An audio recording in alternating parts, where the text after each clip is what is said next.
Coach Rick Sloan ready to hit the road again this weekend for Cougar Track and Field. Majority of the team going to the Husky Classic.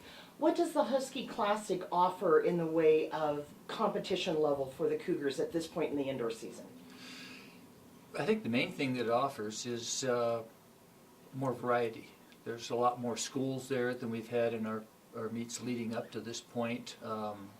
They come from quite a ways away to compete, but for the most part be West Coast teams, and good competition, and then the excitement of maybe a little bit of a travel and being on a different facility, and all of that tends to go toward improving our performance, hopefully.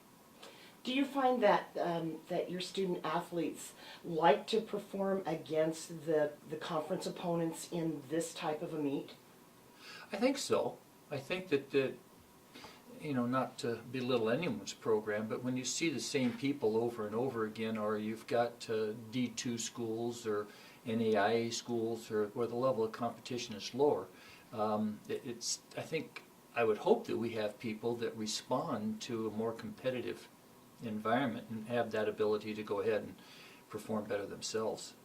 I know that the Dempsey indoor is an interesting and different kind of an indoor facility, not necessarily fan or spectator friendly, but what kind of marks do you think you can get out of there? Is it particularly good for distance or middle distance or sprint racing?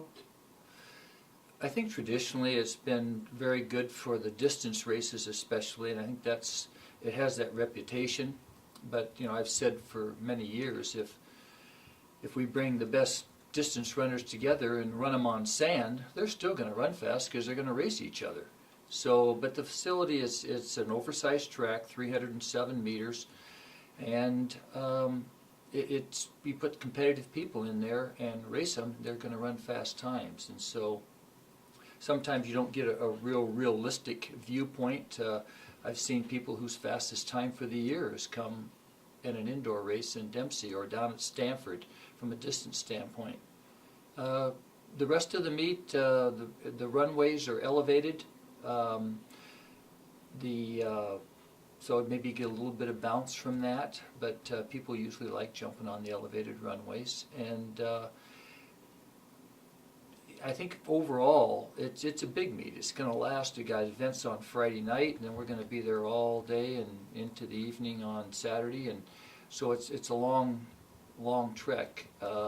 But I'm looking forward to it. I think that we have some people didn't compete last weekend that will come out and compete, and I think we're going to do real well. For your newcomers, does it help them to get kind of familiar with Dempsey, since that's where the Mountain Pacific Championships will be in 2 weeks? I think so in some respects, because when you're running an 800 meters, the track's big enough, it almost gives you the sense that it's outdoor type size track. So you kind of lose perspective as to where you are on the track. You come, they ring the bell, you got 1 lap to go. Well, you got about 307 meters to go, not 400. So getting that perspective is helpful, and getting used to the runways. And it's like anything. If you are accustomed to a facility and you've been on it, you have a perception there that'll help your performance, and that takes a little getting used to. The Cougars are sending 2 competitors to the Tyson Invitational down in Fayetteville. That is maybe a meet that has some national repercussions with more nationally ranked teams that will be competing there. Can you tell me who's going and why they're the ones that are going to this Tyson Invite?